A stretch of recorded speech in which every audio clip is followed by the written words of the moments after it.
గత వారము we have seen from John's 1 to 15th verse. గత 2 వారాలుగా we are dwelling on this chapter. ఈ యొక్క వాక్యం మీద గత 2 వారాలుగా మనం ధ్యానించుకుంటున్నాము.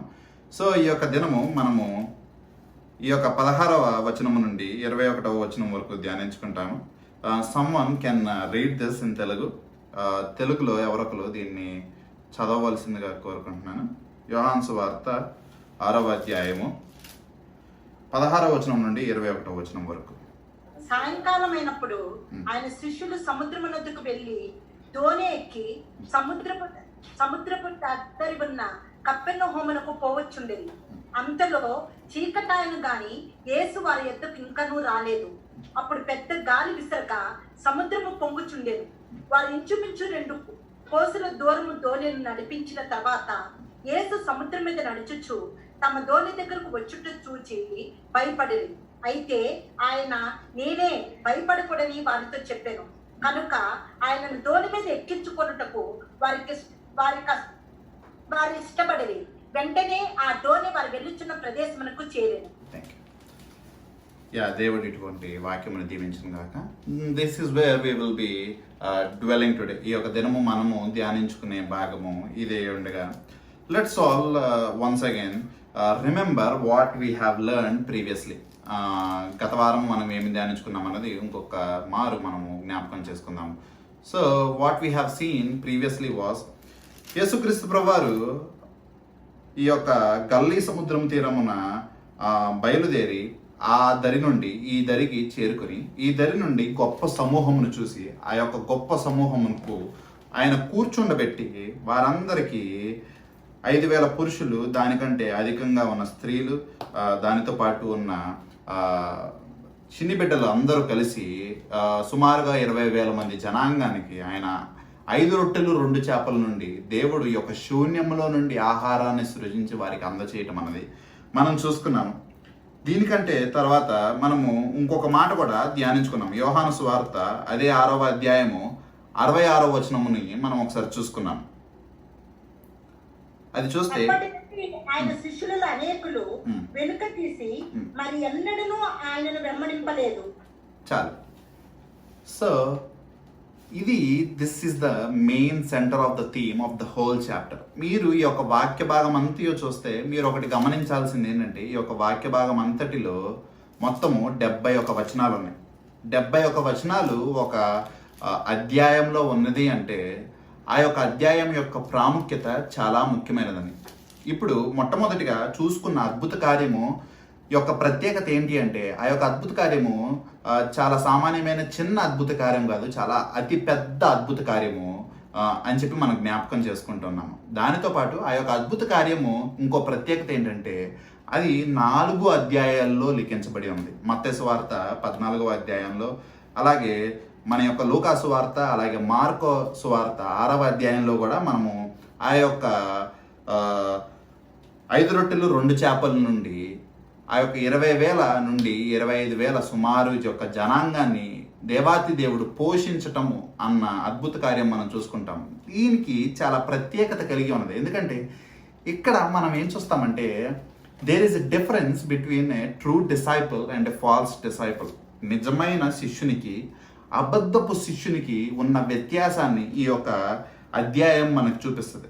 మనము ఇప్పుడే చదువుకున్న 6వ అధ్యాయము 66వ వచనము is the main theme of this whole chapter. ఈ యొక్క మొత్తం చాప్టర్ యొక్క ముఖ్య ఉద్దేశం ఏంటంటే, 66వ వచనములో చూపించిన కొంతమంది శిష్యులు యేసుక్రీస్తు ప్రభువారిని తిరస్కరించి వెనక్కి తిరిగి వెళ్ళిపోవటము. ఆ శిష్యులు ఎవరు అంటే, it is none other than the false disciples, అంటే అబద్ధపు శిష్యులు. ఆ యొక్క అబద్ధపు శిష్యులు గురించి మనము ఈ యొక్క వాక్యపు సమయము వచ్చి ఉన్నది కనుక టుడే విల్ బి డిస్కసింగ్. కానీ దీనికంటే ముందు once when I was in Pattipadu ఒక గ్రామముకి వెళ్ళినప్పుడు, when I was encouraging them with the word of God, దేవాతి దేవుడైన వాక్యముతో వారి అందరితో వాక్యం పంచుకుంటున్న సమయంలో there I couldn't do this exposition of John, యోహాను సువార్తని వారికి బయలుపరిచి చెప్పలేకపోయాను, కానీ what I have told them was on Matthew's gospel 7th chapter, మత్తయి సువార్త 7వ అధ్యాయం వారికి చెప్పడం జరిగింది. ఆ యొక్క మత్తయి సువార్త 7వ అధ్యాయం యొక్క సారాంశం ఏంటంటే, the main theme of the Matthew's gospel 7th chapter ఏంటంటే, దేర్ ఆర్ ఫ్యూ పీపుల్, కొంతమంది జనులు అక్కడ ఉన్నారు. ఆ యొక్క కొంతమంది జనులు ఏమంటారంటే, దేవాతి దేవుడని యేసుక్రీస్తు ప్రభువారు, నీ యొక్క నామమందు మేము దెయ్యాలు వెళ్ళగొట్టలేదా? నీ యొక్క నామమందు మేము ప్రవచనాలు చెప్పలేదా? నీ యొక్క నామమందు మేము ఎన్నో అద్భుత కార్యములు చేయలేదా అంటారు. నీ యొక్క నామమందు మేము బోధించలేదా? అప్పుడు దేవాతి దేవుడు ఏమంటాడంటే, I do not know you, depart from me you workers of iniquity. మీరెవరో నేను ఎరుగను, నా నుండి తొలగిపోండి అని చెప్పేసి మన యొక్క దేవుడు ఆ మాటలు అక్కడ చెప్పటం అన్నది it was very sad and part and startling point.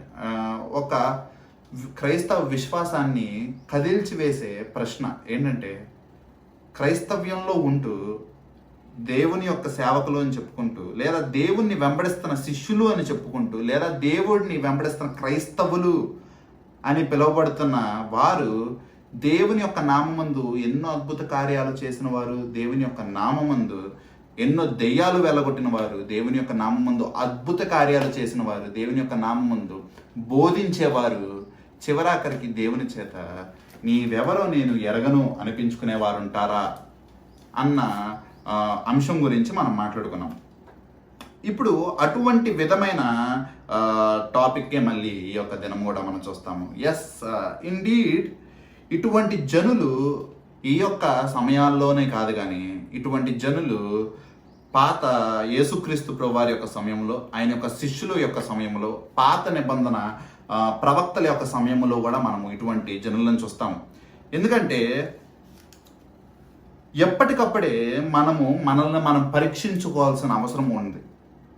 వ్యక్తిగతంగా మన యొక్క కుటుంబంతో సంబంధం లేకుండా, మన తోటి వారితో మనకు సంబంధం లేకుండా, ఈ లోకంలో ఒక మనుష్యునిగా లేకపోతే ఒక సృష్టిగా మనం ఉండగా ప్రతి ఒక్కరము మనల్ని మనం ప్రశ్నించుకునే ఒక అవసరత అన్నది మనకు కనిపిస్తూ ఉంది. ఎందుకంటే మన చాలా అద్భుతమైన సేవకుడైన పౌలు గారు కూడా మనకు అదే మాట చెప్తారు. మనకి ఒకసారి పౌలు గారు చెప్పిన మాటల్లో 2వ కొరింథీ 13వ అధ్యాయం చూసుకుంటే 5వ వచనం, మీరు విశ్వాసము కలవారై ఉన్నారో లేదో మిమ్మల్ని మీరే శోధించుకొని చూచుకొనుడి. మిమ్మును మీరే పరీక్షించుకొనుడి, మీరు భ్రష్టులు కాని ఎడుట యేసుక్రీస్తు మీలో ఉన్నాడని మిమ్మల్ని గూర్చి మీరే ఎరుగరా? చాలు. దిస్ ఈజ్ వాట్ ఈవెన్ గొప్పవాడైన పౌలు గారు కూడా మనకి హెచ్చరించే మాటలు. ఇందులో పౌలు గారు ఏం చెప్తున్నారంటే, that we should examine our selves, మనల్ని మనం పరీక్షించుకోవాల్సిన అవసరము ఎంతైనా ఉంది. ఆ యొక్క విశ్వాసంలో మనం లేకుండా, అటువంటి గొప్ప రక్షణ మనకి కలిగి ఉండకుండా మనల్ని మనము మోసగించుకుంటూ ఉంటుంటే, ఇది మనుషులు మన తోటివారు ఎవరు మోసపోరు, కానీ రేపటి దినాన మన యొక్క దేవుని సన్నిధిలో మనం ఉండగా దేవాతి దేవుడు నీవెవరో నేను ఎరుగును అన్న మాట మనల్ని అంటే అది మనము తట్టుకోలేనిది.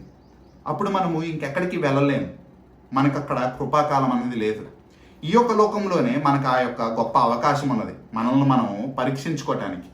అందుకే పౌలు గారు అంటారు, ఈ యొక్క లోకంలో మనల్ని మనము పరీక్షించుకోవాలి అని. ఎందుకు పరీక్షించుకోవాలి అంటే, వీ డూ నో మన యొక్క లోకంలో, I don't know how many people you came across, మీరు ఎంతమందిని మీరు చూశారో నాకైతే తెలియదు, కానీ నేను నా యొక్క జీవితంలో చాలామందిని చూసి ఉన్నాను. సో క్రైస్తవ విశ్వాసంలో ఈ యొక్క లోకంలో ఎంతోమంది దేవుణ్ణి గొప్పగా ఆరాధించి, దేవుణ్ణి గొప్పగా పట్టుకొని తర్వాత దేవుడికి వ్యతిరేకంగా పనిచేసిన వారు ఎంతోమంది ఉన్నారు. అటువంటి వారిలో ఒకరు రాసిన పుస్తకమే farewell to God. Billy Graham గారితో తోటిగా పనిచేసిన ఒక వ్యక్తి రాసినది ఫేర్వెల్ టు గాడ్, దేవునికి వీడుకోలు అన్న పుస్తకాన్ని రాశారు. ముందుగా క్రైస్తవ్యంలో ఎన్నో ఆత్మలు సంపాదించటానికి దేవాతి దేవుడి చేత పంపబడి విశ్వాసంలో చాలా గొప్పగా ఎదిగి నలుగురిని విశ్వాసంలో నడిపించే వారిగా ఉన్నవారు ఎంతోమంది చివరాఖరికి ఏమైపోయారంటే దేవునికి వ్యతిరేకంగా జీవించటము, అంటే ఇక్కడ కనిపిస్తున్న అబద్ధపు శిష్యులుగా మారటం అన్నది జరిగింది. అటువంటి స్థితిలో ఎంతోమంది ఉండి ఉంటారు. అది మనమే అయి ఉండొచ్చు, లేదా మన తోటివారై ఉండొచ్చు, మన సహవాసులై ఉండొచ్చు, లేదా మన యొక్క సహోదరులై ఉండొచ్చు, లేకపోతే మన యొక్క స్నేహితులై ఉండొచ్చు, మన ప్రియమైన వారు, మన యొక్క ఆప్తులు ఎవరైనా అయి ఉండొచ్చు. ఇంకా అటువంటి అబద్ధపు క్రైస్తవులుగా లేకపోతే అబద్ధపు శిష్యులుగా జీవిస్తున్న వారు అయ్యి ఉండవచ్చు. ఇటువంటి వారు ఏ విధంగా ఉంటారు? మనకి పౌలు గారు చెప్పిన మాటల్లో నుండి 2 మాటలు మనం చూసుకోవచ్చు. పౌలు గారు తిమోతి గారైన చిన్నవాడైన తిమోతి గారు పాస్టర్గా, యంగ్ పాస్టర్గా, అంటే యవ్వన బోధకుడిగా, యవ్వన కాపరిగా ఉన్నప్పుడు ఆ తిమోతి గారికి రాసిన పత్రికలో 2వ తిమోతిలో చూస్తే మొట్టమొదటి అధ్యాయంలోనే 15వ వచనంలో ఉంటుంది చూడండి. 2వ తిమోతి మొట్టమొదటి అధ్యాయము 15వ వచనము. ఆసియాలోని వారందరూ నన్ను విడిచిపోయి తన సంగతి ఈ వెలుగుదువు, వారిలో పుగ్గెళ్ళు హెర్మోగెనే అని వారున్నారు. 15వ వచనంలో ఏం చూస్తున్నాము? ఆసియాలోని వారందరూ నన్ను విడిచిపోయారనే సంగతి నీవు ఎరుగుదువు. పౌలు గారు ఆ యొక్క సేవ ఆసియా ఖండములో చేస్తున్న సమయంలో అక్కడున్న వారందరూ ఆయన్ని తిరస్కరించి ఆయన్ని విడిచిపెట్టి వెళ్ళిపోయిన వారుగానే ఉన్నారంట. అదే 2వ తిమోతి అధ్యాయము గ్రంథము 4వ అధ్యాయము 9వ వచనము 10వ వచనంలో కూడా మనం చూస్తే, ప్రయత్నం చేయము, దేమా ఈ లోకమునకు స్నేహించి నన్ను విడిచి దశలోనికులకు వెళ్ళాను, క్రేస్కే గలతీనుకు తీతు దల్మతీనుకు వెళ్ళిను. చాలు. ఇక్కడ ఒక వ్యక్తిని మనం చూస్తాము, ఆయనే దేమా. ఆ దేమా అన్న వ్యక్తి ఏం చేశారంటే పౌలు గారిని విడిచి విసర్జించి వెళ్ళిపోవటము, అంటే అలా వెళ్ళిపోయారని చెప్పి మనం ఇక్కడ చూస్తాము. లైక్ వైజ్ ఇటువంటి వారు ఎవరైతే అబద్ధపు శిష్యులుగా ఉన్నారో, ఆ యొక్క యోహాను సువార్త 6వ అధ్యాయము 66వ వచనంలో యేసుక్రీస్తు ప్రభువారిని, అంటే క్రైస్తవ్యం యొక్క పునాది అయిన యేసుక్రీస్తు ప్రభువారిని విడిచిపెట్టి ఆ యొక్క అబద్ధపు క్రైస్తవులుగా, అబద్ధపు శిష్యులుగా వాళ్ళు వెళ్ళిపోయిన వారు ఆయన్ని పౌలు గారిని కూడా ఇటువంటి విధంగా విసర్జించాలంటే అతిశయోక్తి ఏం లేదు, అందులో ఆశ్చర్యం అన్నది ఏమీ లేదు. ఈ యొక్క దినముల్లో కూడా ఎంతో మంది అట్టి విధంగానే అబద్ధపు క్రైస్తవ్యంలో, అంటే అబద్ధపు శిష్యులుగా మారి, అబద్ధపు శిష్యులుగా దేవాతి దేవుడి యందు నిజమైన శిష్యులుగా కాకుండా అబద్ధపు శిష్యులుగా విడిచిపెట్టి వెళ్ళిపోయేవారు ఉంటూ ఉన్నారు. ఇటువంటి వారి గురించి యోహాన్ గారు హీ సేస్, ఒకసారి ఆ మాట చూసుకుందాం. 1 యోహాను 2వ అధ్యాయము 19వ వచనము. వారు మనలో నుండి బయలు వెళ్ళిరి కానీ వారు మన సంబంధులు కారు, వారు మన సంబంధులైతే మనతో కూడా నిలిచి ఇందురు, అయితే వారందరూ మన సంబంధులు కారని ప్రత్యక్షపరచబడినట్లు వారు బయలు వెళ్ళిరి. చాలు.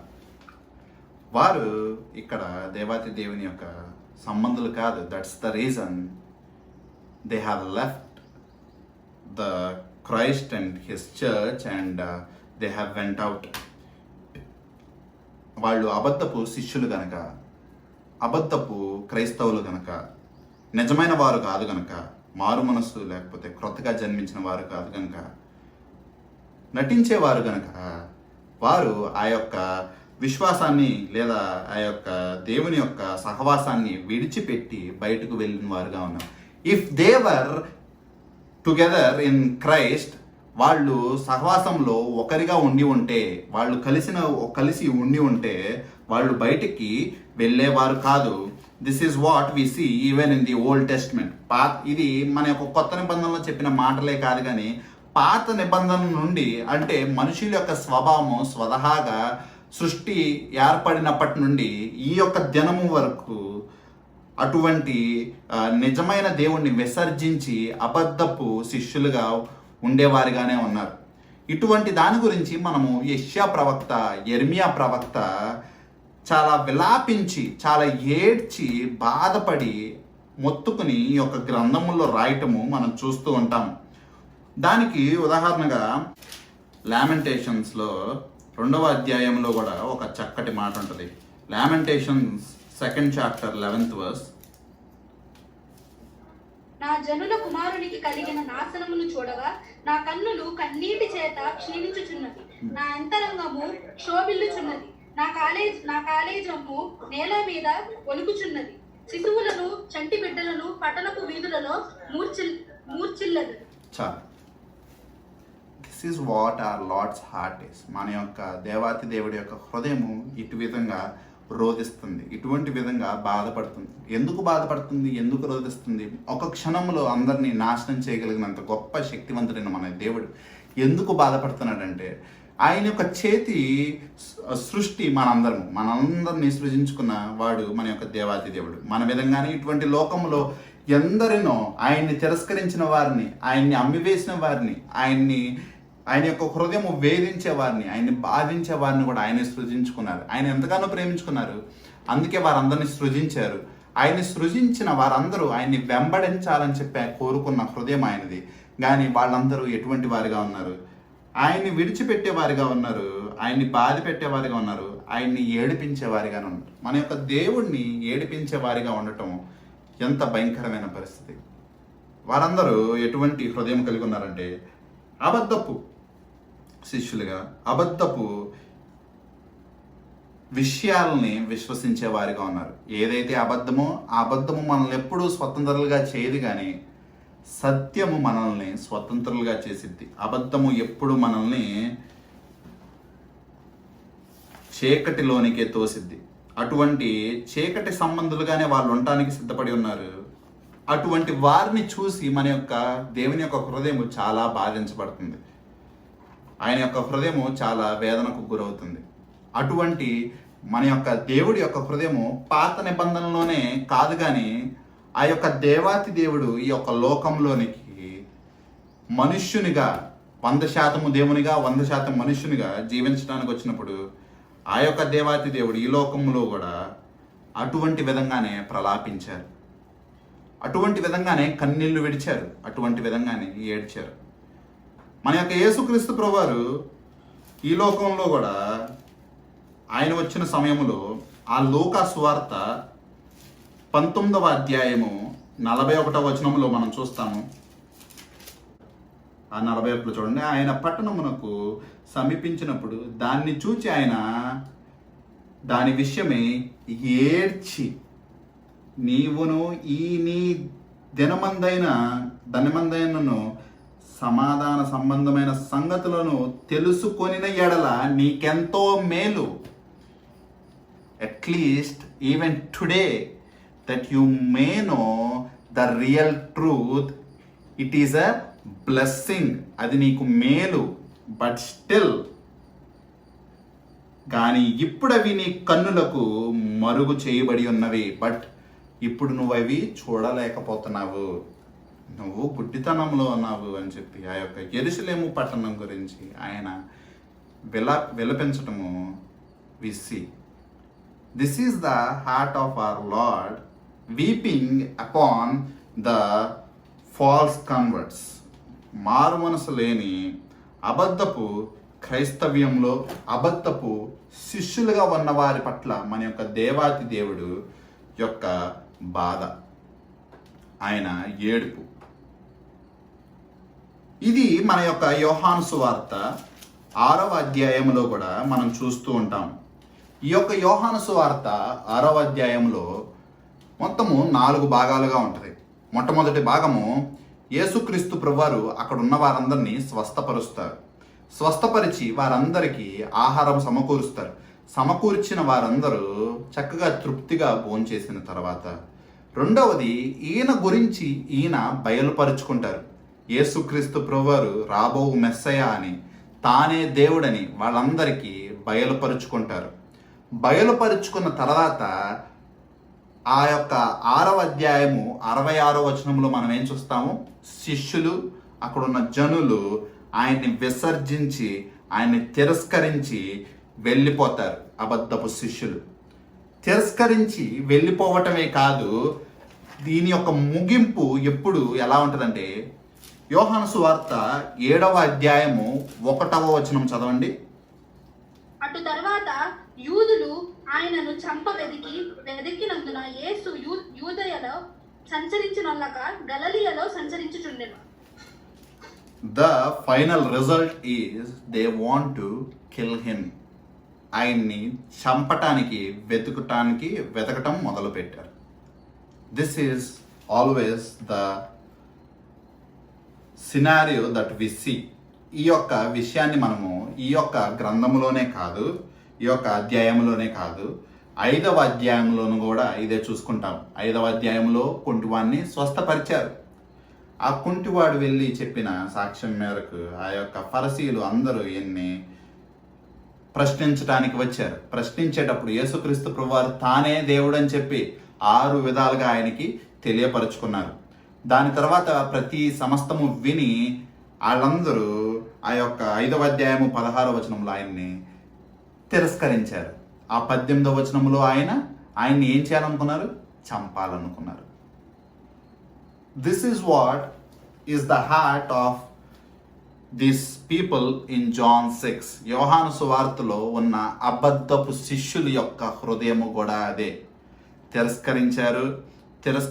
తిరస్కరించడంతో పాటు యేసుక్రీస్తు ప్రభువారిని చంపాలని కూడా వీళ్ళు అనుకుంటున్నారు.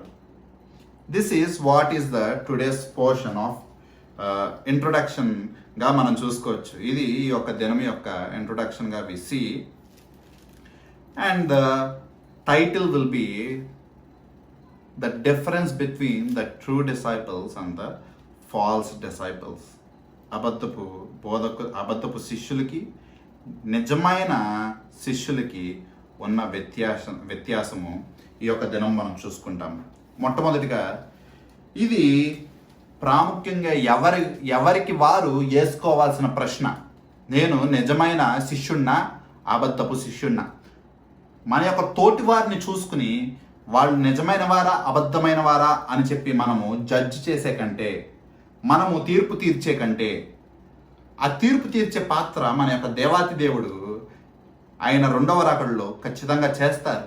కానీ ఈ యొక్క సమయంలో, మనకున్న సమయంలో ఎప్పుడు దేవుడు వస్తాడో మనకు తెలియనప్పుడు, దాని లోపల మనకి మనం వేసుకోవాల్సిన ప్రశ్న, మన యొక్క కుటుంబాన్ని విడిచిపెట్టి, మన యొక్క తల్లిదండ్రులను విడిచిపెట్టి, లేదా మన యొక్క పిల్లల్ని విడిచిపెట్టో, కుటుంబ సభ్యులందరినీ విడిచిపెట్టో, స్నేహితులను విడిచిపెట్టో, బంధువులను విడిచిపెట్టో, లేకపోతే తోటి సంఘం వారిని విడిచిపెట్టో, లేకపోతే ఆల్రెడీ మారు మనసు పొందుకున్న వారిని విడిచిపెట్టి, ఇటువంటి వారందరినీ విడిచిపెట్టి మనకి మనం వేసుకోవాల్సిన ప్రశ్న ఏంటంటే, మనము నిజమైన శిష్యులుగా ఉన్నామా, అబద్ధపు శిష్యులుగా ఉన్నామా?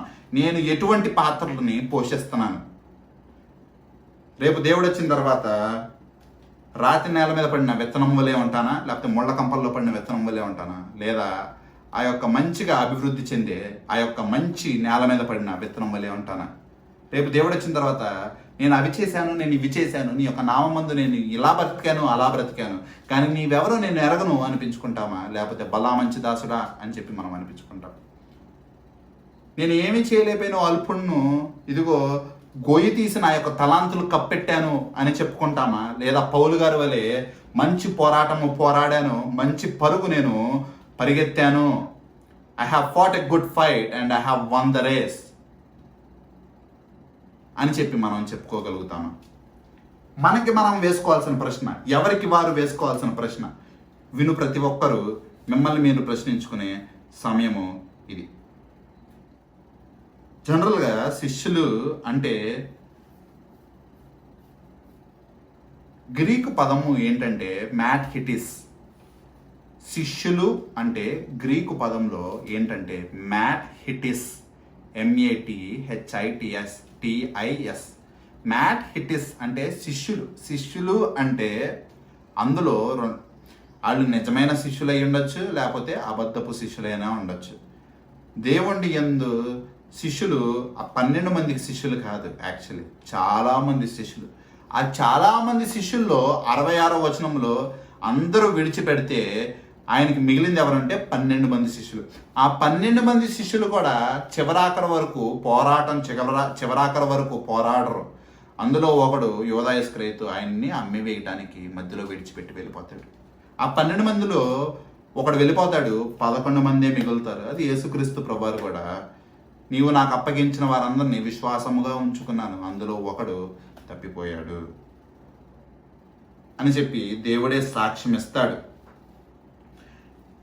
పాత నిబంధనలో ఇప్పటికీ యోధా ప్రాంతంలో శిష్యరికం అంటే మనందరికీ అర్థం అవ్వాలి. ఎందుకంటే బోధకుడు అనగా అక్కడ వాళ్ళు ఏమని పిలుస్తారంటే రబ్బీ అని పిలుస్తారు. రబ్బీ అని పిలువబడాలంటే నీకంటూ కొంతమంది శిష్యులు ఉండాలి.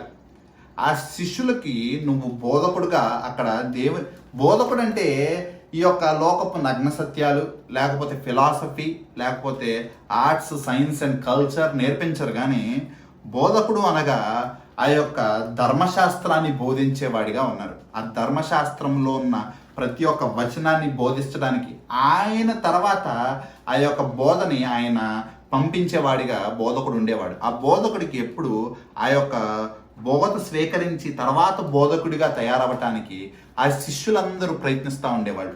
ఈ యొక్క దినము గొప్ప గొప్ప పని ఏంటంటే మంచి గొప్ప సైంటిస్టులు, లేకపోతే ఇంజనీర్లు, లేకపోతే మంచి అడ్మినిస్ట్రేటివ్ ఆఫీసర్స్గా ఈ లోకంలో గొప్ప ఉన్నత పదవులు అయితే ఆ దినముల్లో కానీ ఈ దినముల్లో కూడా యూదా ప్రాంతము అటు ఇజ్రాయెల్ ప్రాంతంకి వెళ్తే ఆ యొక్క బోధకుని పాత్ర చాలా ముఖ్యమైనది, చాలా ఉన్నతమైనది.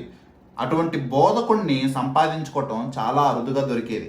అందుకే చాలామంది వేరే వృత్తులను పెంచుకుంటారు. బోధకుడు దొరకక వాళ్ళు చేపలు పట్టుకోవటానికో లేకపోతే చెక్క పని చేసుకోవటానికో వాళ్ళు వెళ్ళిపోతూ ఉండేవారు. కానీ ఇక్కడ అటువంటి బోధకుల వలె కాకుండా చాలా గొప్ప అతిపెద్ద బోధకుడిగా ఉన్నారు యేసుక్రీస్తు ప్రభువారు. ఆ బోధకుడు ఎంచుకున్న శిష్యులందరూ ఆయన్ని వెంబడించేవారిగానే ఉన్నారు, వెంబడిస్తానే ఉంటారు. అందుకే మనం చూస్తాము ఆయన ఫాలో, వెంబడించండి అని పిలవంగానే వాళ్ళు చేస్తున్న పనులను వాళ్ళు విడిచిపెట్టి ఉన్నతమైన ఆ స్థానము కొరకు ఆ బోధకుని యొక్క శిష్యులుగా వారు మారి వాళ్ళు ఏం చేస్తారంటే, శిష్యులు అంటే శిష్యరికం అంటే ఏంటంటే ఆయన చెప్పిన మాటలన్నీ ఆయనతో కూర్చుని విని విడిచిపెట్టేవాళ్ళు కాదు.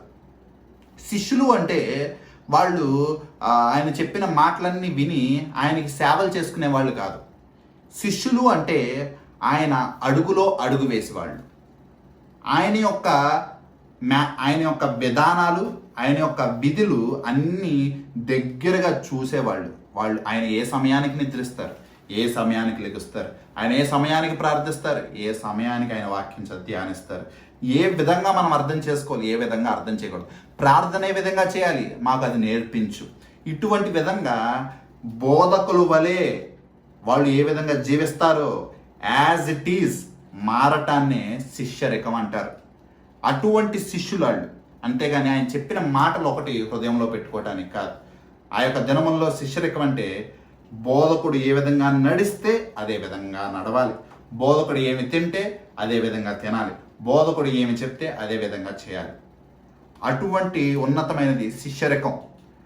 మనల్ని దేవుడు ఏం కోరుకున్నాడంటే వాళ్ళ వలె ఉండాలని చెప్పి మన యొక్క దేవుడు కోరుకున్నాడు. ఈ లోకపు మత్తయి సువార్త 28వ అధ్యాయం చూడండి. మత్తయి సువార్త 28వ అధ్యాయము ఆఖరి 2 వచనాలు.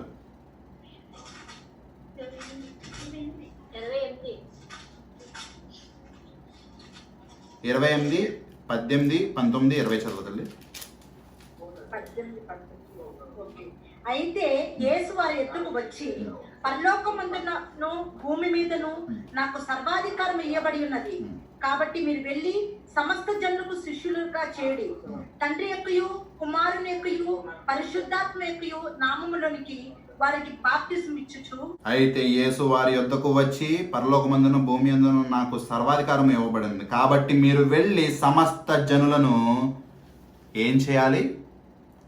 శిష్యులనుగా చెయ్యుడి.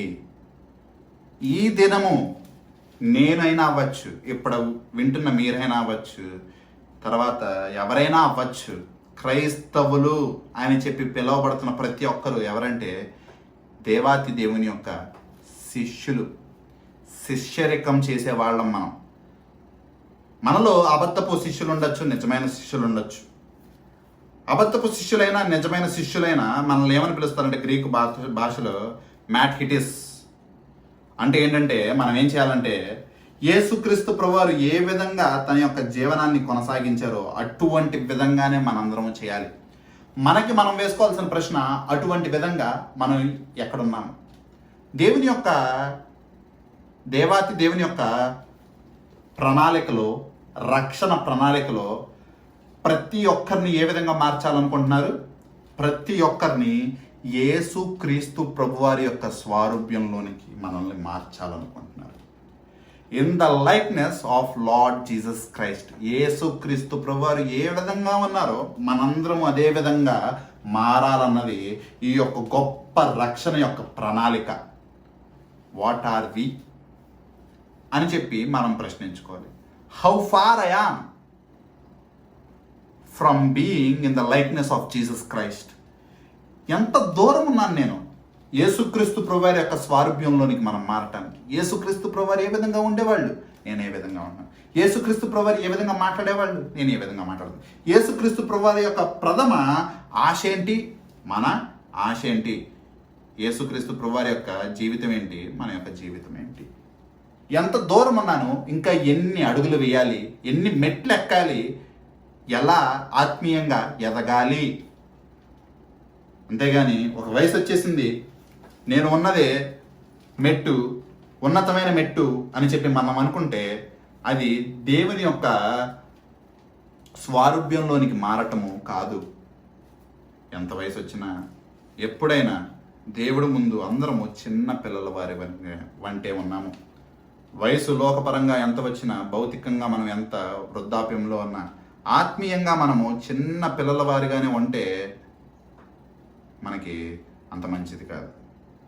అటువంటి విధంగా మనం ఒక మెట్టుకి నుంచి ఇంకో మెట్టుకు ఎక్కి పోవటానికి ప్రయత్నిస్తూ ఉండాలి. శిష్యులుగా ఉండటం అంటే అది అబద్ధపు శిష్యులా లేకపోతే నిజమైన శిష్యులా అన్నది వ్యత్యాసం ఉంటుంది. నిజమైన శిష్యులు అన్నవారు దేవుణ్ణి చూచెదరు. అబద్ధపు శిష్యులు నీవెవరో నేను ఎరుగను, నా నుండి పో, యూ వర్కర్స్ ఆఫ్ ఇనిక్విటీ అని చెప్పి పిలువబడుతూ ఉంటాం. ఇక్కడ శిష్యులు కూడా అలాగే యేసుక్రీస్తు ప్రభువారిని వెంబడించారు. ఎంతమంది వెంబడించారు? 20,000కు పైగా వెంబడించారు. ఏ రబ్బీకి అంటే ఏ బోధకుడికి అంతమంది జనులు లేరు. అంతమంది జనాంగము ఆయన యొద్దకు వచ్చింది లేదు. ఎందుకు అంతమంది జనులు వచ్చారు? ఎందుకు విడిచిపెట్టే జనులు అయ్యుండి కూడా, అబద్ధపు శిష్యులయ్యుండి కూడా ఎలా వెళ్ళగలిగారు అంటే, ఆ యొక్క అబద్ధపు శిష్యుల యొక్క లక్షణాలు ఏంటంటే, అబద్ధపు శిష్యులు అక్కడ దేవుణ్ణి వెంబడించట్లేదు. అబద్ధపు శిష్యులు మొట్టమొదటిగా ఏం వెంబడిస్తున్నారంటే గుంపుని వెంబడిస్తున్నారు. క్రౌడ్ మొట్టమొదటిది. The characteristics of A falls disciple. అబద్ధపు శిష్యులు యొక్క హృదయం ఎటువంటి విధంగా ఉంటుందంటే, ఎక్కడ గుంపు ఉంటే ఆ గుంపులో వీళ్ళు వెళ్ళి ఉంటారు. అంతేగాని నిజమైన దేవుడు అక్కడ ఉన్నాడా, నిజమైన దేవునికి ఆరాధన వారికి వెళ్తుందా, నిజమైన ఘనతా స్తుతులు నిజమైన దేవుడికి వెళ్తున్నాయా, లేకపోతే కేవలము అబద్ధపు మాటలు, మన యొక్క దురదగల చెవుల్ని సంతోషపెట్టే మాటలు మనకు అక్కడ దొరుకుతున్నాయా అన్నది మనం ప్రశ్నించుకుంటే నిజమైన శిష్యులుగా ఉంటాం, లేదా అబద్ధపు శిష్యులుగానే ఉంటాం. ఈ దినముల్లో మనకు అర్థమయ్యే విధంగా చెప్పాలంటే, ఎక్కడన్నా ఏదన్నా ఒక యాక్సిడెంట్ కానీ, ఒక సన్నివేశం కానీ, లేకపోతే ఒక డ్రామా లాంటిది ఏమైనా జరిగితే అక్కడ కొంతమంది గుంపు కూడతారు. ఆ గుంపుని చూసిన ఇంకా వేరే దారిని పోయే వాళ్ళందరూ అక్కడికి వెళ్ళి ఆగుతారు. ఆగి ఆ గుంపు వెనకాల ఈ గుంపు కలిసిద్ది, ఈ గుంపు వెనకాల ఇంకొక గుంపు కలిసిద్ది. అలా అలా ఏమైందంటే పెద్ద గుంపుగా తయారైంది. అక్కడ వాళ్ళు వెళ్ళేది కూడా, ఒక గుంపు వెళ్ళింది, ఆ గుంపు ఎందుకు వెళ్తుందంటే అక్కడ ఏదో ఉంది అని చెప్పి మనం కూడా వెళ్ళాలి అని చెప్పి గుంపుగా వెళ్ళేవాళ్ళుగానే ఉంటారు. అది అబద్ధపు బోధకుల యొక్క, అబద్ధపు శిష్యుల యొక్క హృదయం. అందుకే ఈ దినముల్లో మనం చూస్తాం ఎంతోమంది గొప్ప దైవ సేవకులు ఎప్పుడైనా సేవా నిమిత్తము ఏదైనా సేవ చేస్తున్నప్పుడు we never see mega churches, పెద్ద పెద్ద ఆలయాలు, అంటే గుంపులుగా ఉండే ఆలయాలు మనం ఎప్పుడు చూడము. ఎప్పుడు చూసినా వాళ్ళు అందరికీ అవగాహన ఉండటానికి, అందరికీ దేవుని యొక్క వాక్యం అందటానికి, అందరూ దేవుని యొక్క వాక్యముతో పాటు సహవాసంలో పాలు పంచుకోవటానికి అక్కడ బోధించేవారు, తర్వాత ఆ యొక్క సంఘములో భాగస్వాములైన ప్రతి ఒక్కరు ఒకరితో ఒకరు సహవాసంలో ఉండటానికి, బలహీనంలో ఉన్న వాళ్ళని చేయిచ్చి వాళ్ళని ప్రోత్సహించడానికి, బలంగా ఉన్నవారు బలహీనులకి సహాయం చేయడానికి, ఇటువంటి విధంగా ఉన్నదే సంఘము. ఎందుకంటే తొట్టిల్లిపోకుండా ఒకరినొకరు నిత్యము ప్రశ్నించుకుని, హెచ్చరించుకుని, బుద్ధి చెప్పుకోవడానికే ఉన్నది సంఘము. అటువంటి సంఘములో మనకి ఒకరితో ఒకరు సంబంధం లేకుండా ఉంటే దాని యొక్క అర్థం లేదు. అందుకని ఏం చేస్తారంటే చాలామంది గొప్ప గొప్ప దైవ సేవకులు గొప్ప గొప్ప సంఘముల్లో ఆ సంఘముల్ని విభజిస్తూ ఉంటారు. ఒక ప్రాంతములో చిన్ని గుంపు ఒక ప్రాంతము, ఇంకో ప్రాంతము చిన్ని గుంపు ఇంకో ప్రాంతము, అందరూ చివరాఖరికి ఒకటే డినామినేషన్ అయినా ఆ యొక్క ప్రాంతాల వారిగా వాళ్ళు విభజిస్తూ ఉంటారు. ఎందుకంటే సహవాసము మంచిగా ఉండటానికి. ఎక్కడైతే 3,000 మందో 4,000 మందో 20,000 మందో 30,000 మందో ఉన్నారనుకోండి, అక్కడ ఏం జరిగిద్ది? ఆ యొక్క 20,000 మందో 30,000 మందిలో లేకపోతే 3,000 5,000 మందిలో మనకి సహవాసం అన్నది జరగదు. ఎవరితో మనకి సహవాసం అన్నది ఉండదు. ఆ 20,000 మంది ఎలా ఉంటాడో ఆ యొక్క కాపరికి తెలీదు. ఆ కాపరి యొక్క హృదయం ఏ విధంగా ఉంటుందో, ఆ కాపరి యొక్క దినచర్య ఏంటో, అంటే ఆ శిష్యుడు వీళ్ళ శిష్యరికం ఎక్కడ చేయాలో తెలియక వీళ్ళు ఎలా ఉంటారంటే త్రోవ తప్పిపోయిన జనుల్లాగే ఉంటారు. సహవాసము పెంపొందించడానికి, ఆ యొక్క వాక్యము లభించటానికి, అది చక్కగా నియంత్రించబడిన జనులతో ఉంటే ఎప్పుడూ మంచిదే. సహవాసము పెరిగిద్ది, ఒకరితో ఒకరికి ఇంటరాక్షన్ పెరిగిద్ది. అక్కడ ఒకరినొకరికి జీవితంలో ఎటువంటి లోతుపాటులు ఉన్నాయో, ఒకరికొరకు ఏం ప్రార్థించాలో, ఒకరికొకరికి ఎటువంటి విధంగా నడిపించుకోవాలో అవకాశం అన్నది దొరికిద్ది. ఇటువంటి మెగా చర్చెస్లో గుంపులో వెళ్ళిపోతూ ఉంటాం తప్పితే ఏమీ జరగదు. ఆన్ కాంట్రరీ ఎలా చెప్పచ్చంటే, మెగా చర్చెస్ కాకుండా ఫర్ ఎగ్జాంపుల్ ఎక్కడన్నా ఒక చిన్న ప్రాంతంలో కొంతమంది దేవుని యొక్క సహవాసులందరూ చేరి వారందరూ చక్కగా దేవుణ్ణి ఆ యొక్క హిమ్స్తో, అంటే దైవ గీతములతో, ఆ యొక్క దేవుని యొక్క ఆరాధన గీతములతో చక్కగా ఆరాధించుకుని ఆయన్ని స్తుతించి ఆయన గణపరిచి అందులో ఎవరొకరు చక్కగా లేచి ఈ యొక్క దేవుడి వాక్యాన్ని ఒకసారి ఓపెన్ చేసుకుని చక్కగా దాని గురించి 2-3 మాటలు చెప్పుకుంటే ఫర్ ష్యూర్ అక్కడ జనులు ఎవరు ఉండరు. ఎక్కడ దేవుడిని నిజంగా చక్కగా ఆరాధిస్తారు, ఎక్కడ నిజమైన వాక్యము బోధించుకుని ఒకరినొకరు బుద్ధి చెప్పుకుంటారు, అక్కడ జనులు ఖచ్చితంగా ఉండరు. ఎక్కడైతే అబద్ధపు బోధలు అవన్నీ కనిపిస్తాయో అక్కడ విసి ద ఫాల్స్ డిసైపుల్స్, అబద్ధపు శిష్యులు అక్కడికి చేరటం అన్నది మనం ఎప్పుడు చూసుకుంటూ ఉంటాము. The same thing happened even in Johne's gospel 6th chapter, యోహాను సువార్త 6వ అధ్యాయంలో కూడా జరిగింది అదే. ఆయన చక్కగా వాళ్ళకి కడుపు నింపాడు, చక్కగా అద్భుత కార్యములు స్వస్థపరిచాడు, కాళ్ళు లేని వారికి కాళ్ళు తెప్పించాడు, గుడ్డి వారికి చూపు తెప్పించాడు. ఇటువంటి గొప్ప కార్యములు చేసినప్పుడు దేర్ వర్ 20,000 people, 20,000కు పైగా ఉన్నారు. ఎప్పుడైతే ఈయన గురించి ఈయన దేవుని వాక్యము చెప్పటం మొదలు పెట్టారో, I am the bread of the life అన్నారు. ఈ యొక్క ఆహారం కొరకు కాదు కానీ మీ యొక్క ఆత్మీయ ఆహారం కొరకు మీరు పోరాడండి అని చెప్పి మీకు చెప్పారు. ఇమ్మీడియట్గా యోహాను సువార్త 66వ వచనం వచ్చింది. అప్పటి నుండి ఆయన శిష్యులలో అనేకులు వెనుకకు తీసి మరి ఎన్నడూను ఆయనను వెంబడింపలేదు. తర్వాత సాడ్ పార్ట్ 67వ వచనం వచ్చింది. ఇలాంటి జనులను చూసిన తర్వాత యేసుక్రీస్తు ప్రభువారి యొక్క మాటలు ఏముంటాయి? 67వ మాట చూడండి.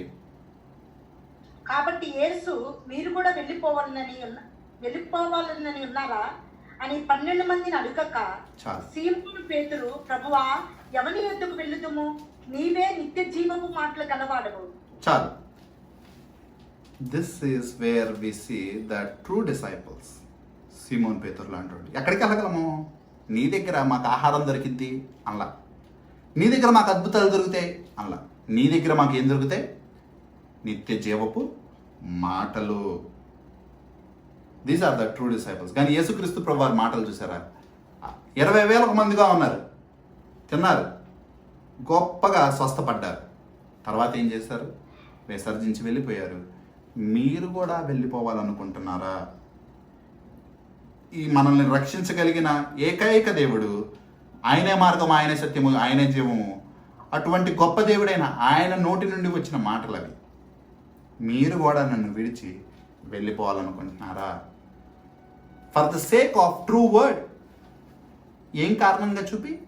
దేవుని వాక్యం కారణంగా చూపి వెళ్ళిపోయేవారిగా ఉంటారు.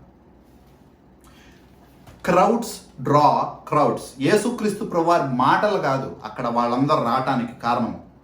గుంపులు చూసి ఆ గుంపును వెంబడించి వచ్చారు మిగిలిన గుంపు, అబద్ధపు శిష్యులు. సెకండ్ థింగ్, ఆ గుంపు ఎందుకు వచ్చిందంటే, రెండవది సూపర్ న్యాచురల్ డ్రాస్ క్రౌడ్స్. అద్భుతమైనది మనుషులకి అర్థం కానిది, గొప్ప గొప్ప super natural things draw crowds. ఇక్కడ దేవుడున్నాడు, ఆ దేవుడు మిమ్మల్ని ఆత్మీయంగా స్వస్థపరుస్తాడు. నో, పారిపోతారు అక్కడి నుంచి. ఇక్కడ దేవుడున్నాడు, మీకు లోకపరంగా తాత్కాలికమైన 70 ఏళ్ళు, అధిక బలం అంటే 80 ఏళ్ళు నిత్యత్వంలో మీరు నరకానికి వెళ్ళినా పర్లేదు.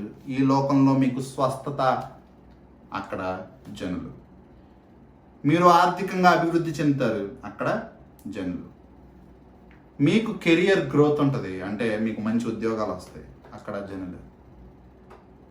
This is a people who come for super natural things, అంటే అద్భుతమైన వాటి కొరకు వచ్చే వాళ్ళుగా ఉంటారు. ఇటువంటి జనులు ఎక్కడ చూస్తాం మనం? యోహాను సువార్త 2వ అధ్యాయం చూడండి.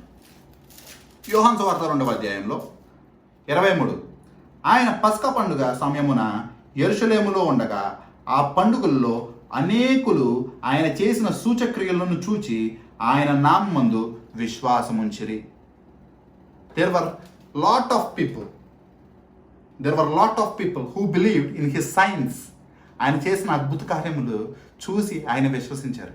ఆ 24వ వచనము, కానీ దేవుడు ఆయన యేసుక్రీస్తు ప్రభువారు వాళ్ళ వశము చేసుకున్నాడా? చేసుకోలేదు. ఎందుకు చేసుకోలేదు? ఎందుకంటే వాళ్ళ యొక్క హృదయాంతరము దేవుడు ఎరిగి ఉన్నాడు కనుక. వాళ్ళు వెంబడించేది ఆ యొక్క సూచక్రియలు చూసే తప్పితే సూచక్రియల కోసమే కానీ నిజమైన దేవుడి కోసం కాదు. యేసుక్రీస్తు ప్రభువారికి ఇటువంటి నచ్చవు. ఎందుకంటే మత్తయి సువార్త 15:29లో కూడా జనులు అందుకే వచ్చారు. మత్తయి సువార్త 14:14లో కూడా జనులు అందుకే వచ్చారు. యేసుక్రీస్తు ప్రభువారు దాన్ని ఎంతవరకు ప్రోత్సహించారంటే మత్తయి సువార్త 12వ అధ్యాయము 39వ వచనము. వ్యభిచారులైన చెడ్డతరము వారు సూచక క్రియలను అడుగుచున్నారు. ప్రవక్త అయిన యోనాను గుర్చిన సూచక క్రియే గాని మరి ఏ సూచక క్రియలను వారికి అనుగ్రహింపబడదు. అలాగే 16:4, మత్తయి 16:4. వ్యభిచారులైన చెడ్డతరము వారు సూచక్రియ అడుగుచున్నారు. అయితే యోనాను కూర్చున్న సూచక్రియే గాని మరి ఏ సూచక్రియైనా వారికి అనుగ్రహింపబడదని వారితో చెప్పి వారిని విడిచి వెళ్ళిపోయాను. This is a heart of Jesus Christ on the people who are seeking signs and miracles as a false believers. అబద్ధపు విశ్వాసుల్లాగా, అబద్ధపు క్రైస్తవుల్లాగా, అబద్ధపు శిష్యుల్లాగా ఇటువంటి అద్భుత కార్యాలు, ఇటువంటి గొప్ప గొప్ప అద్భుతాలని వెంబడిస్తున్న వారిని దేవాతి దేవుడు ఏమని పిలుస్తున్నాడు? You seek after signs, you are adulterous generation. దేవుడు దీన్ని ఎక్కడ ఒప్పుకోడు. అండ్ ఆల్సో ముందుగా అబద్ధపు శిష్యులు ఏ విధంగా ఉంటారు? గుంపును చూసి వెళ్ళేవారిగా ఉంటారు. ఎక్కడ జనులు ఎక్కువ ఉన్నారో అక్కడ ఏదో దొరికిద్ది అని చెప్పి వెళ్ళేవారిగా ఉంటారు. వాళ్ళు నిజమైన దేవుని చూసి వెళ్ళట్లేదు, జనులను చూసి వెళ్తున్నారు. Their centre is not Jesus Christ, their focus is not Jesus Christ, their focus is humans who are perishing. వారి యొక్క హృదయము మనుషులను చూసి, వారి యొక్క హృదయము సృష్టికర్త అయిన దేవుడు కాదు, వారి యొక్క హృదయము నశించిపోయే మనుషులు. ఎక్కడ మనుషులు ఎక్కువ ఉంటే అక్కడికి వెళ్తారు, మొట్టమొదటిది. రెండవది, వారి యొక్క హృదయము ఈ యొక్క సూపర్ న్యాచురల్ థింగ్స్ వెతికే వాళ్ళగానే ఉంటారు. ఎక్కడ ఇటువంటి స్వస్థతలు కానీ, ఎక్కడ ఇటువంటి అద్భుతాలు కానీ, ఎక్కడ ఎటువంటి ఎకనామికల్ మెరకల్స్ ఉంటాయో, ఆర్థికమైన అద్భుతాలు చేయబడుతున్నాయని చెప్పి తెలుస్తాయో అక్కడికి వెళ్ళేవారు ఉంటారు. అక్కడ వాళ్ళు చేయలేరు ఆబ్వియస్లీ, ఎందుకంటే వాళ్ళు ఆ యొక్క సిమోన్ లాంటి గారడీవంతులే. గారడీ చేస్తారు కొంతమందికి, దేవుడిచ్చిన కృప వల్ల జరిగితే అది నీ వల్లే అని చెప్తా ఉంటారు. సో ఇప్పుడు మూడవది చూసుకుందాము. They all care about earthly benefits. అంటే ఈ లోకపరమైన విషయాల కొరకు ఎక్కువ ఆసక్తి కలిగి ఉంటారు. ఎవరు? అబద్ధపు శిష్యులు. ఈ లోకం పట్ల అంత ఆసక్తి లేకుండా దేవుడి కొరకు ఏం తిన్నాము, ఏం తాగాము, ఎలా సుఖిస్తున్నాము అని కాకుండా బ్రతుకుడు క్రీస్తే చావైనను మేలే అన్న విధంగా జీవించాలి. అది నిజమైన శిష్యులు జీవించే విధానం. కానీ నిత్యము రేపు ఏంటి, ఎల్లుండి ఏంటి, తర్వాత ఏం చేస్తాను, ఓ ప్రాణమా తిను తాగు సుఖించు అంటే దేవాతి దేవుడు అంటాడు, మూర్ఖుడా ఈ దినమైన యొక్క ప్రాణము తీసుకుంటే నీవు ఏం చేసేది? సో ఆ విధంగా ఉండకూడదు. కానీ ఈ యొక్క లోకము వెతికేవారిగా ఉంటారు. ఈ లోకంలో తాత్కాలికమైన స్వస్థత వెళ్తారు, ఎర్త్లీ బెనిఫిట్స్. ఈ లోకంలో నీకు అదృష్టము వెళ్తారు. ఈ లోకంలో మీకు ప్రాస్పెరిటీ, ఈ లోకంలో మీకు మంచి ఉద్యోగం, ఈ లోకంలో మీకు డబ్బు సంపాదించుకునే అవకాశము, ఈ లోకంలో మీ యొక్క శరీరాన్ని సుఖపెట్టుకునే అవకాశము, మంచి వస్త్రములు, మంచివన్నీ మీకు లభిస్తాయి. దేవుడి యొక్క దీవెన కంటే ముందుగా ఇవి లభిస్తాయి అని చెప్పిన వారికి ప్రాధాన్యత ఇచ్చి వెళ్ళేవారిగా ఉంటారు. కానీ ఇవన్నీ యేసుక్రీస్తు ప్రభువారు యోహాను సువార్త 6వ అధ్యాయంలో చేశారా? చేశారు. కనికరం చూపి స్వస్థపరిచారు. కనికరం చూపి ప్రేమతో వారందరికీ ఆహారం పెట్టారు. కానీ దట్ డజంట్ ఎండ్ దేర్. అక్కడతో ఆయన విడిచిపెట్టలేదు. ఆయన తర్వాత ఏం బోధించారు? రాజ్యం గురించి బోధించారు. ఆ రాజ్యం గురించి బోధించారు.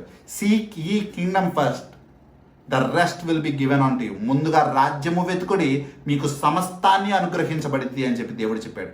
ఆ రాజ్యము ఈ యొక్క స్వస్థతలతో కూడినది కాదు. ఆ యొక్క రాజ్యము ఈ యొక్క డబ్బుతో కూడినది కాదు. ఆ యొక్క రాజ్యము దేనికి సంబంధమైనదో చూడండి. యోహాను సువార్త 18వ అధ్యాయము 36వ వచనము.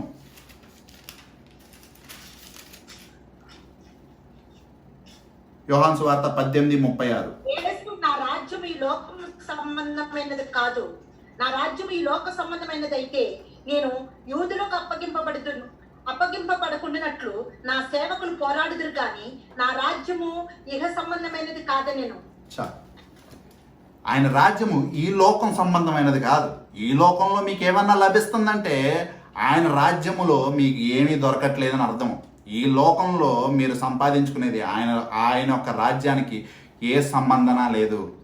ముందుగా ఆయన యొక్క రాజ్యం వెతుకుడి అంటే ఆత్మీయంగా ముందుగా మీరు సిద్ధపడి ఉండాలి. ఈ లోకపు ఆహారం కొరకు కాదు, ఆత్మీయ ఆహారం కొరకు మీరు సిద్ధపడి ఉండాలి. ఈ లోకపు ధనం కొరకు ఆ యొక్క కుళ్ళు కుతంత్రాలతో జీవించడం కాదు. అబద్ధపు శిష్యులుగా జీవించడం వల్ల 70 ఏళ్ళు అధిక బలం అంటే 80 ఏళ్ళు, అది కూడా చాలా మహాప్రయాస వేదనతో, దేవునితో సమాధానం లేని జీవితము ఎందుకు పనికిరానిది. వాళ్ళు అందుకే ఆ యొక్క యోహాను సువార్త 1 యోహానులో మనకు చెప్పబడింది, వారు మన సంబంధులు కాదు, అందుకే వారు మనతో పాటు లేరు. మన సంబంధులు అయితే మనతో పాటు ఉండేవాళ్ళు, మన సంబంధులు కాదు కాబట్టి మనల్ని విడిచి వెళ్ళిపోయారు. అటువంటి వారిగా మనము ఉండకూడదు. ఆయన యొక్క రాజ్యము ఈ యొక్క లోకానికి సంబంధించింది కాదు. ఈ యొక్క లోకంలో మీరు పాకులాడుతుంటే అది ఎంత వ్యర్థమే అని చెప్పడానికి చాలా బాధపడుతూ ఉన్నాను. ఈ జనులు ఎటువంటి విధంగా ఉన్నారు? ఇటువంటి జనులు యోహాను సువార్త 6వ అధ్యాయంలో ఇక్కడ జనులు కూడా ఎంత ఆనందపడిపోయారంటే ఎంత ఆనందపడిపోయారు. ఎందుకు ఆనందపడిపోయారు? ఆయన ఇచ్చిన ఆహారం కొరకు. చాలా రుచికరమైన ఆహారము, అంత రుచికరమైన ఆహారం, రొట్టెలు చేపలు కడుపు నిండా తిన్నారు. మౌత్ఫుల్, నోటి నిండా సమృద్ధిగా తిన్నారు, కడుపు నిండా. ఆ దినముల్లో అంత చక్కగా ఆహారం తినటం చాలా కష్టం, ఎందుకంటే చాలా కష్టపడాలి. దేవాతి దేవుడు ఏం చెప్పాడు? వాళ్ళ యొక్క ఒక గుప్పెడు తినటానికి 200 దినాలు అంటే 200 దినాలు కష్టపడాలంట. ఆ గుప్పెడు కోసం కాదు ఇక్కడ దేవుడు కడుపు నిండా పెట్టాడంటే 200 దినాలు కాదు, 2000 దినారీలు అంటే 2000 దినములు వాళ్ళు కష్టపడాల్సిన తిండి తింటున్నారు. అటువంటి గొప్ప తిండి దేవాతి దేవుడు అప్పుడప్పుడు అనుగ్రహించగానే వాళ్ళందరూ ఎంత ఆనందపడిపోయారంటే ఆ లోకపు ఆహారం కొరకు తర్వాత విడిచిపెట్టేసిన అబద్ధపు శిష్యులు ఏ విధంగా చేశారు? 15వ వచనంలో చూడండి. రాజుగా చేయుటకు వారు వచ్చి తను బలవంతముగా పట్టుకొని పోవు చున్నారని యేసు ఎరిగి మరలా కొండకు ఒంటరిగా వెళ్ళాడు. బలవంతంగా ఏం చేయాలనుకుంటున్నారంట? బానిసగా చేయాలనుకోవట్లా, రాజుగా చేయాలనుకున్నారు. బలవంతముగా. ఎక్కడైనా విన్నారా ఈ విడ్డూరం? ఒక రాజుగా చేయాలనుకున్న వారిని బలవంతముగా కిడ్నాప్ చేసి ఎక్కడన్నా రాజుగా చేయటం విడ్డూరం విన్నారా? ఇక్కడ వీళ్ళు చేయాలనుకున్నారు. ఎందుకు అంత బలవంతంగా ఆయన్ని అపహరించుకుపోవాలనుకున్నారు? ఎందుకు అపహరించుకుపోవాలనుకున్నట్టే కడుపు నిండిపోయి అంత తిండి ఆయన పెడుతున్నారు. ఆ తిండి కావాలి వాళ్ళకి. తర్వాత ఆయనే వచ్చి చక్కగా మీకు దేవుని యొక్క వాక్యము చెప్తానంటే అపహరించుకుపోక్కర్లా. వీళ్ళు అపహరించుకుపోయి ఎక్కడికి వెళ్ళిపోయారో ఎవరికి కనబడలా. 66వ వచనం తర్వాత దేవుడి వాక్యం చెప్పగానే అపహరించుకుపోయారు. ఎవరికాళ్ళే పారిపోయారు. అటువంటి వారిగానే ఉంటారు అబద్ధపు శిష్యులు. ఇటువంటి శిష్యుల గురించి యాకోబు గారు, జేమ్స్ గారు ఒక వార్నింగ్ ఇస్తున్నారు, ఒక హెచ్చరిక మనకి ఇస్తూ ఉన్నారు. ఆ యొక్క జేమ్స్ గ్రంథము 4వ అధ్యాయము 4వ వచనంలో చూడండి. యాకోబు గ్రంథము 4వ అధ్యాయము 4వ వచనము. వ్యభిచారులారా, ఈ లోక స్నేహము దేవునితో వైరమని మీరు ఎరుగరా? కాబట్టి ఎవడి లోకమును స్నేహము చేకొరునో వాడు దేవునికి శత్రువకును. మీరు దేవునికి శత్రువులుగా జీవిస్తున్నారా?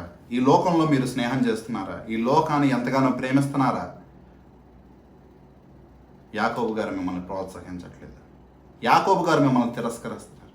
యాకోబు గారు చెప్తున్నారు మీరు దేవునికి శత్రువులని.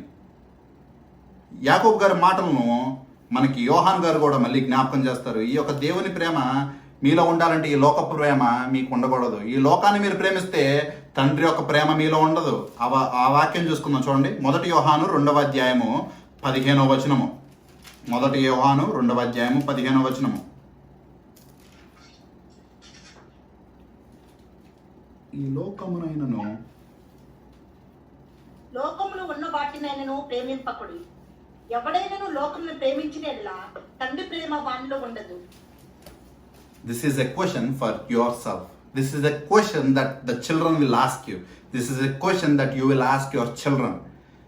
మీ యొక్క తోటి వారిని మీరు అడిగే ప్రశ్న ఇది. మిమ్మల్ని మీరు వేసుకునే ప్రశ్న ఇది. ఏంటంటే if you are so interested in this world, ఈ యొక్క లోకాన్ని మీరు ఎంతగానో ప్రేమిస్తున్నారంటే బివేర్, భయపడండి. That God's love is not in you.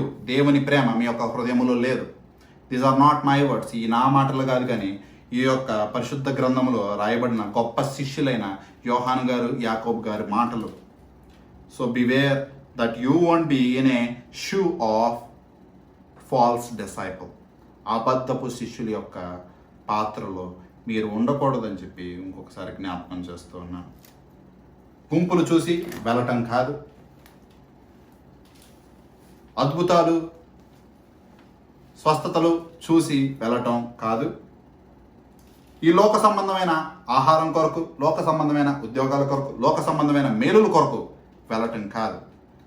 What you should be observing is a real word of God. దేవుని యొక్క వాక్యము. ఆయన్ని ఆరాధించాలి, ఆయన్ని గర్వపరచాలి, ఆయన్ని స్తుతించాలి. ఇంతకు మించి వేరేది ఏమీ జరగకూడదు. ఇంకేం జరిగినా you are in a wrong shoes. మీరు తప్పుడు అంటే అబద్ధపు శిష్యుల యొక్క పాత్రలో ఉన్నారు. మరి నిజమైన శిష్యులు అంటే ఏ విధంగా ఉంటారు? నిజమైన శిష్యులు అంటే ఏ విధంగా ఉంటారు? యోహాను సువార్త 6వ అధ్యాయము ఈ యొక్క 16వ వచనము నుండి 21వ వచనంలో మనం చూస్తాము. ఈ యొక్క 16వ వచనము నుండి 21వ వచనంలో మనం ఏం చూసుకున్నామంటే యేసుక్రీస్తు ప్రభువారు ఈ సమయంలో ఎటువైపు ఉన్నారు? టెబరియా ప్రాంతంలో ఉన్నారు. ఆ టెబరియా ప్రాంతంలో కొండవైపుకి వెళ్ళి ప్రార్థన చేసుకోవడానికి వెళ్ళిన తర్వాత ఆ యొక్క శిష్యులందరూ ఆ యొక్క గలిలీ తీరము దాటి ఆ దరికి అవతల పక్కకి వెళ్ళాలని చెప్పేసి అనుకుంటూ ఉన్నారు. ఆ పక్కకి వెళ్ళాలనుకుంటే యేసుక్రీస్తు ప్రభువారు వారితో వెళ్ళకపోతే వీళ్ళు పడవ వేసుకుని వాళ్ళు వెళ్ళిపోతారు. వెళ్ళిపోగానే అది మధ్యలో ఏం జరిగిందంటే పెద్ద గాలి తుఫాను వచ్చింది. గాలి తుఫానికి ఆ యొక్క సముద్రం అంతా అల్లల్లాడిపోతుంటే ఆ సముద్రంలో వీరుండి వీళ్ళు ఏమంటారంటే వీళ్ళు కూడా అల్లల్లాడిపోతారు, భయపడిపోతారు. అటువంటి భయపడిపోతున్నప్పుడు అప్పుడు వాళ్ళు ఏం చూస్తారంటే యేసుక్రీస్తు ప్రభువారు నడుచుకుంటూ రావటం చూస్తారు. నేల మీద కాదు కానీ ఆ యొక్క నీటి మీద, సముద్రం మీద మనుషులు చేయలేనిది, మనుషులకు అసాధ్యమైనది దేవాతి దేవుడు చేసి వాళ్ళ ఎదుట నడుచుకుంటూ వస్తారు. ఇక్కడ మనం యోహాను సువార్తలో మనం చూసుకున్న మాటలు ఒకసారి మత్తయి సువార్తలో కూడా చదువుకుందాం. మత్తయి సువార్త 14వ అధ్యాయంలో ఉంటుంది దీని గురించిన విషయము. మత్తయి సువార్త 14వ అధ్యాయము 22వ వచనము నుండి 27వ వచనం వరకు చదవండి. వెంటనే ఆ జన సమూహములను వారు పంపివేయు సంతలో తన శిష్యులు ధోని ఎక్కి తనకంటే ముందుగా అద్దరికి వెళ్ళవలనని ఆయన వాటిని బలవంతము చేశారు. ఆయన జన సమూహములను పంపివేసి ప్రార్థన చెట్టుకు ఏకాంతముగా కొండ ఎక్కిపోయి సాయంకాలమైనప్పుడు ఒంటరిగా ఉండెను. అప్పటికి ఆ దోణి దదికి దూరముగా ఉండక గాలి ఎదురైనందున ఆ అలల వలన కొట్టబడుచుండెను. రాత్రి 4వ జామున ఆయన సముద్రము మీద నడుచుచు వారి ఎద్దుకు వచ్చెను. ఆయన సముద్రం మీద నడుచుట శిష్యులు చూచి తొందరపడి భూతమని చెప్పుకొని భయము చేత కేకలు వేసిరి. వెంటనే యేసు ధైర్యం తెచ్చుకొనుడి, నేనే, భయపడకూడని వారితో చెప్పగా, పేతురు, ప్రభువా, నీవే అయితే నీళ్ళ మీద నడిచి నీ యొద్దకు వచ్చుటకు నాకు సెలవిమ్మని ఆయనతో అనెను. ఆయన రమ్మనగానే పేతురు ధోని దిగి యేసు వద్దకు వెళ్ళుటకు నీళ్ళ మీద నడిచను గాని గాలిని చూచి భయపడి మునిగిపోసాగి, ప్రభువా, నన్ను రక్షించమని కేకలు వేశాను. వెంటనే యేసు చేయి చాపి అతను పట్టుకొని, అల్ప విశ్వాసి, ఎందుకు సందేహపడితివని అతనితో చెప్పాను. వారు ధోని ఎక్కినప్పుడు గాలి అణిగెను. అంతటా ధోనిలో ఉన్న వారు వచ్చి, నువ్వు నిజముగా దేవుని కుమారుడివని చెప్పి ఆయనకు మ్రొక్కిరి. చాలు.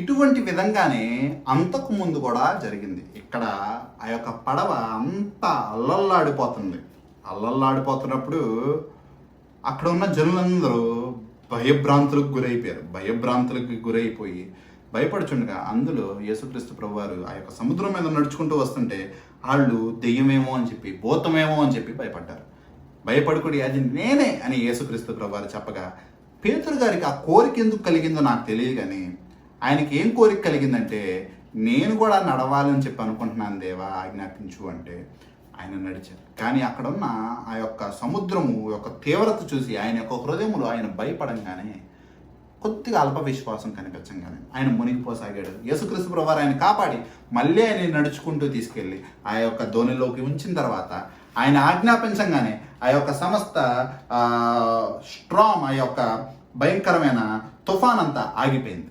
అయిపోగానే అక్కడ ఉన్న వాళ్ళందరూ ఏమంటున్నారంటే, దేవా, నువ్వు నిజంగా దేవుని యొక్క కుమారుడవు. దీనికంటే ముందు ఇలాగే ఒక సంగతి జరిగింది. అప్పుడు ఏం జరిగింది? మత్తయి సువార్త 8వ అధ్యాయంలో ఇదే సంగతి ఉంటుంది చూడండి. 27వ వచనంలో చూడండి. మత్తయి సువార్త 8:27. ఆ మనుషులు ఆశ్చర్యపడి, ఈయన ఎట్టివాడో, ఈయనకు గాలియు సముద్రమును లోబడుచున్నవని చెప్పుకొనిరి.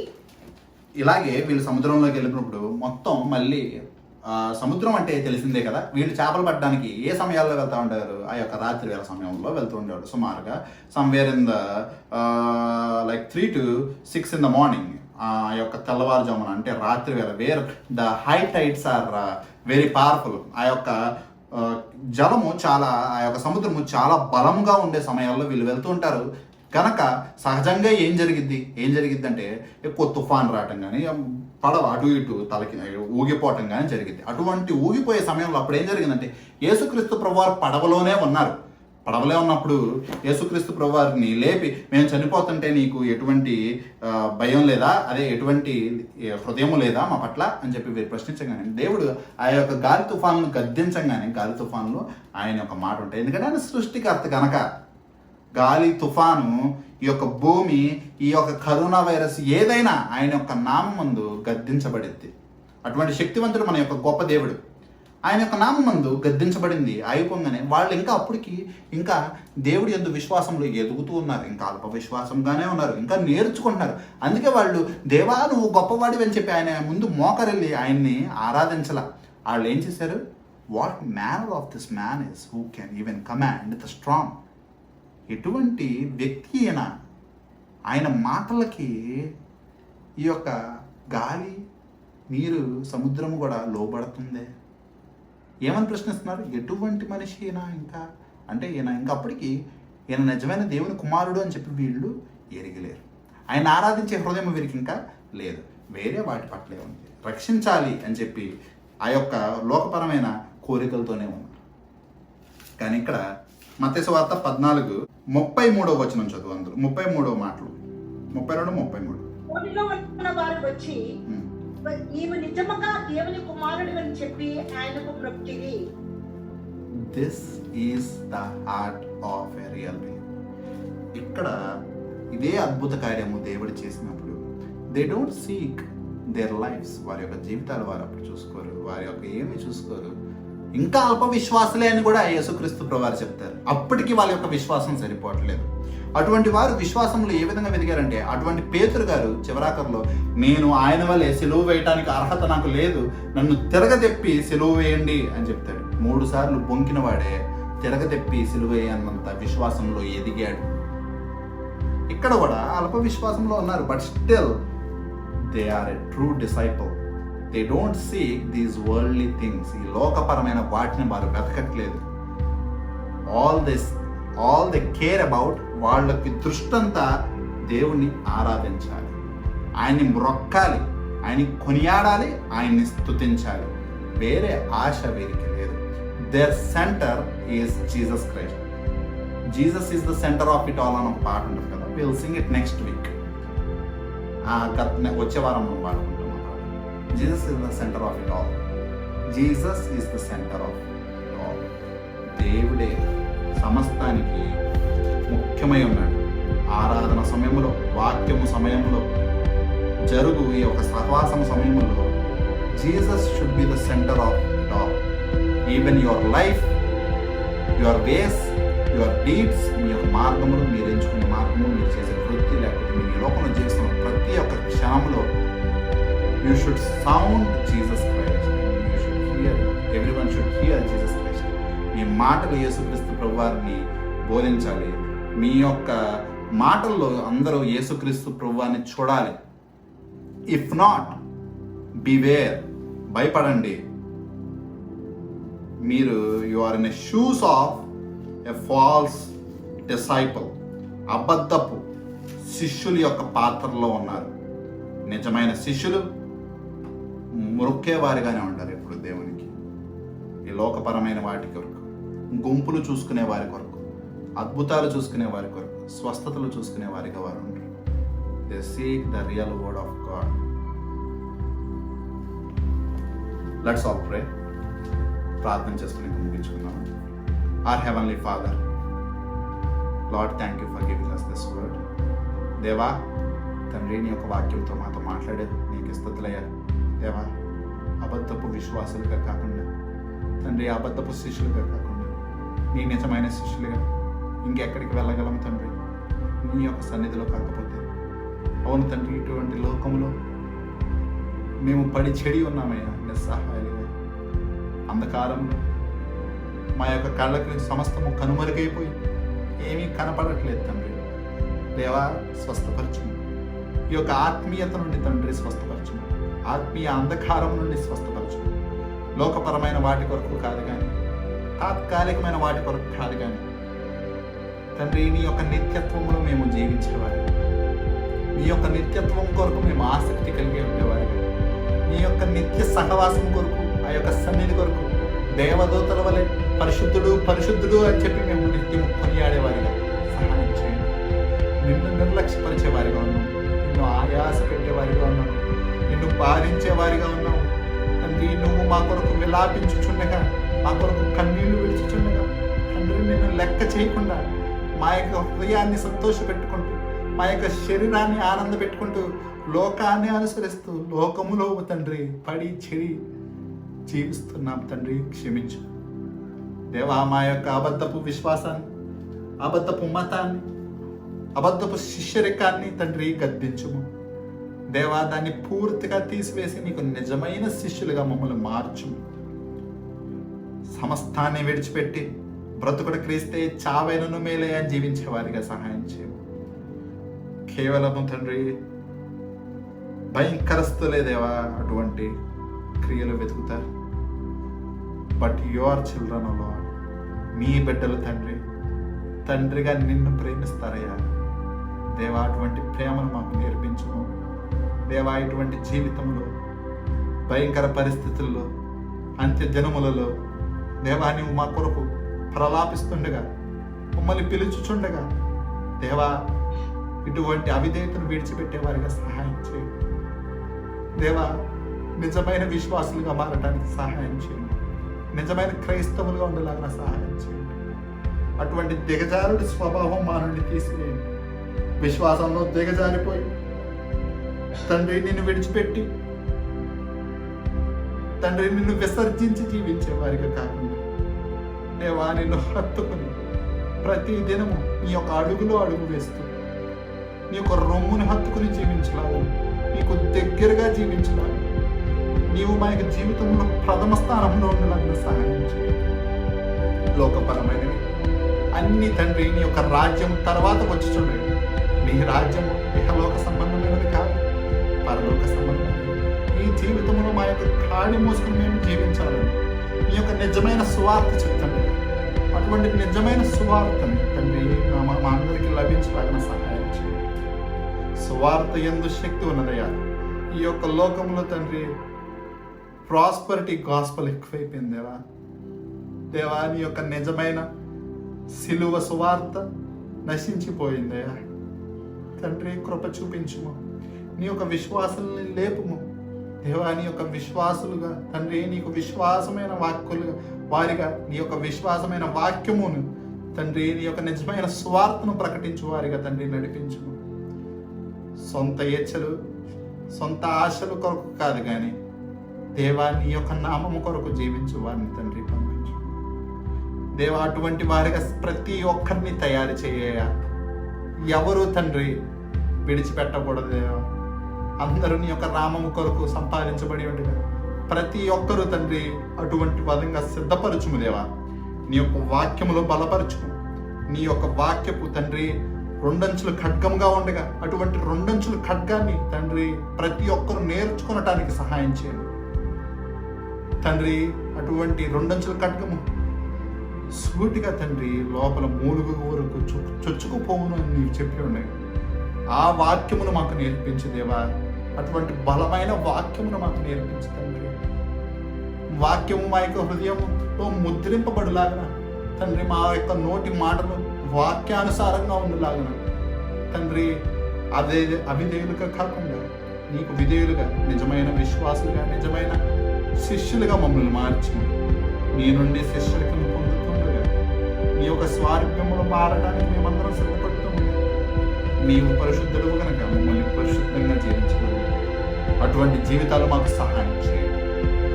ప్రతి ఒక్క బిడ్డని జ్ఞాపకం చేసుకుని ప్రతి ఒక్కరు తండ్రి నీ నామము ధరించుకొని తండ్రి క్రైస్తవులుగా లోకంలో జీవిస్తున్న వారిని జ్ఞాపకం చేసుకోండి. ఇటువంటి గొప్ప ఆధిక్యత, సంతోషము లేని వారిని, నిన్ను విసర్జించి నిన్ను తిరస్కరించి ఈ లోకంలో జీవిస్తున్న వారిని తండ్రి, వారు ఏం చేయించినారో వారి ఎరుగరు కనుక వారికి క్షమించమని చెప్పి ప్రార్థిస్తున్నాం తండ్రి. దేవా వారిని క్షమించు. అటువంటి అవిధేయతను తండ్రి నీవే క్షమించు తండ్రి. వారు కూడా దేవా ఏదో ఒక దినం నీ యొక్క సన్నిధిలో గడుపులానికి సహాయం చేయి తండ్రి. నీ యొక్క కృప ఉంటే ఇంకొక దినము మాతో కలిసి నిన్ను ఆరాధించడానికి, నీ యొక్క వాక్యంలో తండ్రి ప్రోత్సహింపబడటానికి నీవే కృప చూపించు తండ్రి. అనారోగ్యము కారణముగా రాలేని వారి తండ్రి, అద్భుతాలు చేయవాడు నీవయ్యా. కనికరము చూపించి స్వస్థపరచువాడు నీవు తండ్రి. నీకు మొర పెట్టుకుంటే తండ్రి యెహోవా రాహోవా నీవు చేస్తావు దేవా. కేవలము స్వస్థతలే ఆశ చూపించే వారిగా కాకుండా దేవా, స్వస్థపరచు దేవుడు ముందుగా నిన్ను దేవునిగా అంగీకరించి నిన్ను వెంబడిస్తే నీ చిత్తములో, నీ ప్రేమలో, నీ కనికరంలో నీవు చేస్తావని చెప్పి గుర్తించు వారిగా అందరినీ మార్చుము తండ్రి.